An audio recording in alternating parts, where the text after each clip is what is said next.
Hi, this is Ralph Harbison. Today we're going to start a new blog series. This is a version of a talk that I give to different groups, different ages. It's about a phoenix. It's about why the phoenix is mythological. Now, this talk is going to be a little bit different than the one that I actually give because I had to break it down so that it kind of works in this format. And since I don't know the age group or the background of anybody watching this video, I had to kind of strip that part of it out too. But what we're going to talk about is why the phoenix is mythological. And in case you don't know what a phoenix is a bird from different legends around the world.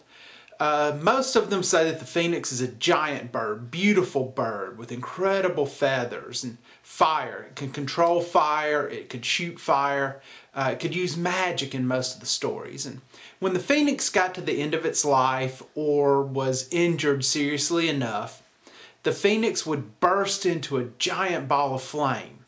And from the embers of that flame, there would either be a new phoenix egg or a new baby phoenix ready to grow. Now, this new phoenix would remember everything that it had learned in its previous life, but it would start off young again. It would literally be the person who could go back and do it all again knowing what they know now. And the phoenix was a magnificent creature in these legends. The stories of the phoenixes, the phoenix could fight magical battles and would protect the innocent and all of these great things. And the phoenix was a symbol for the sun that disappeared every day and then popped up new again the next. The early Christian church adopted the phoenix as a symbol for both Christ's resurrection and the impending resurrection of all of mankind, because there is something in the message of rebirth that, number one, paralleled what we see in the resurrection, but it also gave hope. There's something beautiful about the idea of being able to start all over again. Now, we know that this story cannot be true because the world doesn't work that way. You can't just explode, have a bird that can use fire and explode into flame and then here's a new bird. That's not physically how this world works. It's just not possible. It cannot be true. It will never be true. We will not be able to genetically engineer a phoenix. And in the end, it's good that it's not true. In the end, it is the best possible thing that physically a phoenix cannot exist, because the world would not let it exist. We would make sure that every phoenix in the world did not exist. Now, I'm not talking about hunting it to extinction or anything like that, any of the thousands of ways that we've destroyed other species of animal. I'm talking about something much worse, something much more insidious. I'm talking about the fact that we would not allow that creature to ever be reborn. Human beings would not allow it to start over again. And you say, Ralph, come on, really? Yeah, it's real, because we see it with each other. How many times have you been presented with a story where someone is going to make a big life change and you say something, you think to yourself or say, nah, that'll never work. They'll be back to doing that before. How many times have you ever been told that someone has changed and you think to yourself, leopard doesn't change its spots? It's not going to happen. How many times has someone told you that they're going to change and you immediately tell them back, you can't do that because? It even happens when people change jobs. Someone will change a job and then years later someone will come back and talk to them about the last job. Why? Why can you not let this person go? Why are you putting out the fires of that phoenix? Now, a lot of times it's innocent. It's not something that's intentional. And you see that with the older people. You'll see an old person will talk to a younger family member and say, I remember when you were in diapers. Or, I remember when you were only this big. Well, what you've just done, what that older person has just done, is robbed the younger one of the dignity of adulthood. or just at least the dignity of being an older child. They are no longer in diapers. Why do you want to talk to them about them being in diapers again? You know, now the older person does it because they are not coping with the changes that they're dealing with. That older person does not want to grow old. And so they're trying to hold on to something from the past that says, hey, you're not that old. You remember when this person was. But it damages the younger person. That younger person wants to start being seen as a more mature member of the family. That younger person wants to be seen as an adult, and instead, you've thrown them back to infantilism. They're a child. They're a baby again. You've robbed them of their phoenix because you don't want to embrace yours. Now, sometimes though, it's not that innocent. Sometimes the person receiving the phoenix doesn't want to change themselves. You see this a lot with drugs.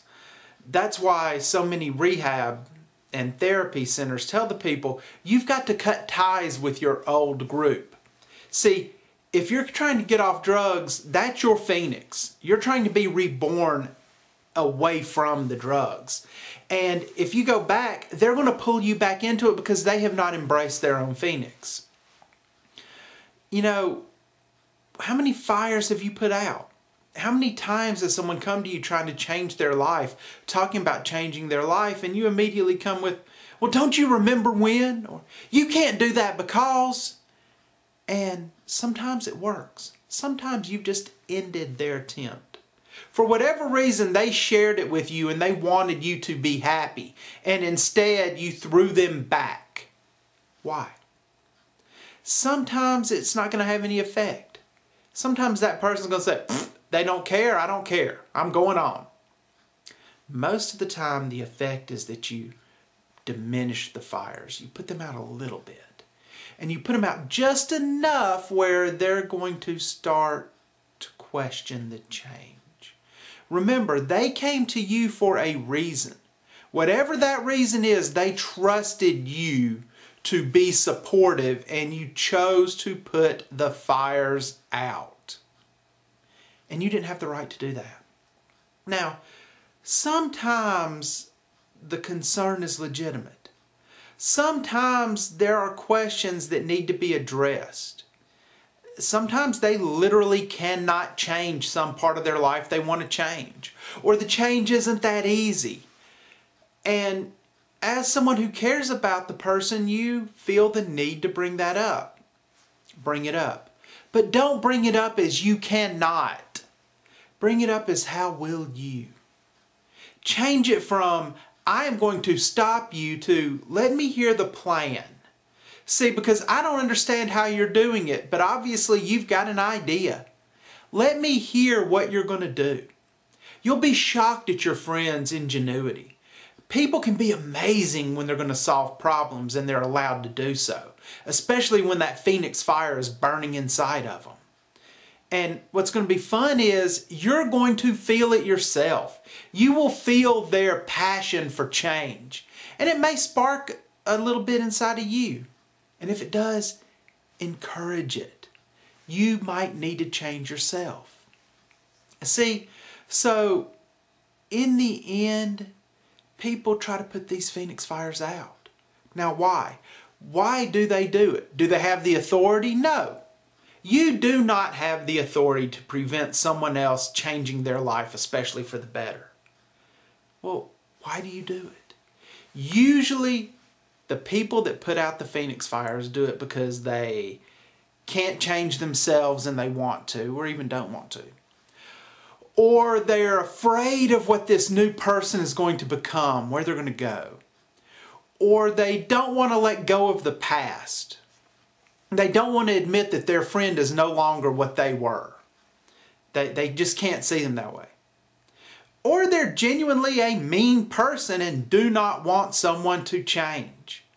Usually it's a combination of all of those. Hopefully not a lot of the mean person, but sometimes it is. And so the world will put out these fires. The world will do everything that it can to keep someone from changing. And the world has no authority to do it. But the world does it anyway and acts like it was something good. They will be magnanimous about it. You know, because after all, a leopard does not change its spots. People don't change. No, people never change. No, people don't change. Individuals do. And in the end, the world will do it anyway without the authority.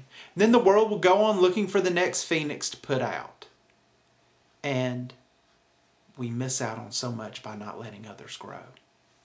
We lose. We are diminished by not allowing these new phoenix to form. Now, the next one is going to be on the interior part of it, the phoenix himself. If you like this talk, if you like this blog, please follow this YouTube channel. Please subscribe to my blog. Also, if you enjoy this topic and think that it would be good to hear the whole speech given to a targeted group, please contact me at ralph@ralphharbison.com. As always, have a nice day. Bye.